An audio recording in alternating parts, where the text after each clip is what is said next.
పశ్చిమాసియాలో మరోసారి ఉద్రిక్త వాతావరణం ఏర్పడుతోంది. రెండో దశ కాల్పుల విరమణ ఒప్పందం చర్చలు ముందుకు సాగకుండా వ్యూహాత్మకంగా వ్యవహరిస్తోంది ఇజ్రాయెల్. తాజాగా గాజాలోకి ప్రవేశించే మానవతా సాయాన్ని నిలిపివేసింది. తొలి దశ తర్వాత జరిగే చర్చలు ఫలవంతం కాకపోతే పోరును ప్రారంభించే హక్కు తమ దేశానికి ఉందని ఇజ్రాయెల్ ప్రధాని నెతన్యాహు ప్రకటించారు. కాగా ఇజ్రాయెల్ మొండిగా వ్యవహరిస్తే తమ చెరలో ఉన్న బందీలు ఇబ్బందులు పడతారని హెచ్చరించింది హమాస్. కాగా ఇజ్రాయెల్ గాజా ప్రజల ఆకలిని ఆయుధంగా వాడుకుంటోందని ఈజిప్ట్ విమర్శించింది. గాజా యుద్ధం కొనసాగించడానికే మొగ్గు చూపుతున్న ఇజ్రాయెల్ రెండో దశ కాల్పుల విరమణ ఒప్పందం చర్చలు ముందుకు సాగకుండా వ్యూహాత్మకంగా వ్యవహరిస్తుంది. గాజాలోకి ప్రవేశించే సరుకును సరఫరాను అడ్డుకుంది. దీంతో వివిధ దేశాలు అంతర్జాతీయ సంస్థలు పంపిస్తున్న మానవతా సహాయం గాజా ప్రజలకు అందకుండా ఆగిపోయింది.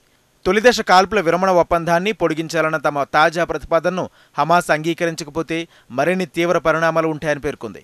ప్రస్తుతం ఒప్పందం ప్రకారం తొలిదశ తర్వాత జరిగే చర్చలు ఫలవంతం కాకపోతే పోరును ప్రారంభించే హక్కు తమ దేశానికి ఉందని ఇజ్రాయెల్ ప్రధాని నెతన్యాహు తెలిపారు. నిర్ణయంతో ప్రస్తుత కాల్పుల విరమణ ఒప్పందాన్ని నిర్వీర్యం చేయాలని ఇజ్రాయెల్ ప్రయత్నిస్తే తమ చెరలో ఉన్న బందీలు ఇబ్బందులు పడతారని హెచ్చరించింది. ప్రస్తుతం కాల్పుల విరమణ ఒప్పందాన్ని పక్కదారి పట్టించేందుకు ఇజ్రాయెల్ ప్రయత్నిస్తుందని హమాస్ ఆరోపించింది.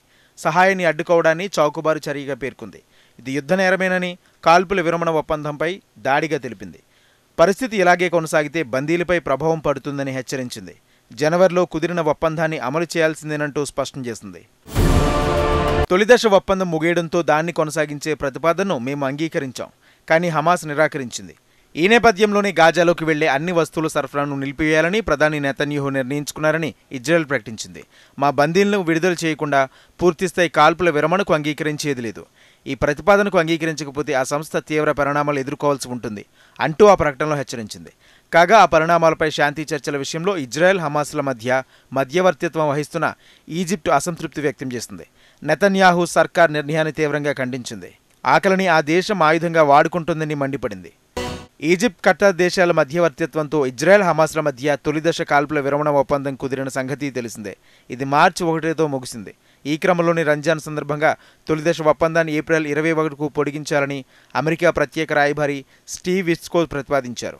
అందులో భాగంగా హమాస్ తమ ఆధీనంలో పలువురు బందీలను విడుదల చేయాల్సి ఉంటుందని ఇజ్రాయెల్ తెలిపింది. దీనికి హమాస్ నిరాకరించింది. ఈ క్రమంలో తాజా పరిణామం చోటు చేసుకుంది.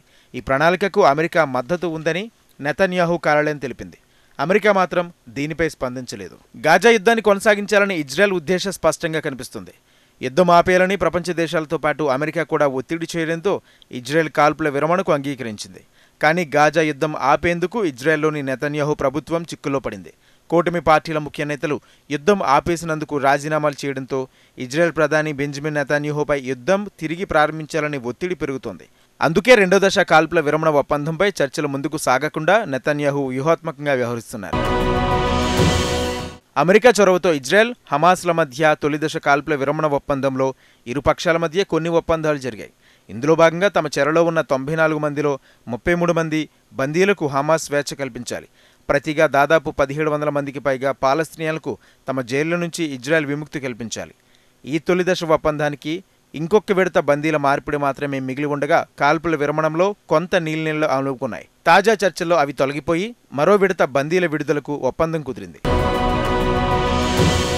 2023 అక్టోబర్ 7న ఇజ్రాయెల్పై హమాస్ మెరుపు దాడి చేయడం తెలిసిందే.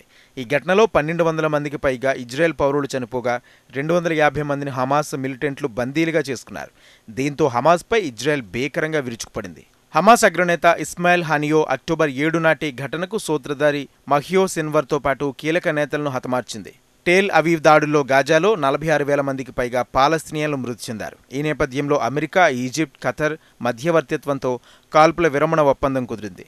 కాగా తాజా పరిణామాల నేపథ్యంలో పశ్చిమాసియాలో మరోసారి ఉద్రిక్తతలు నెలకొన్నాయి.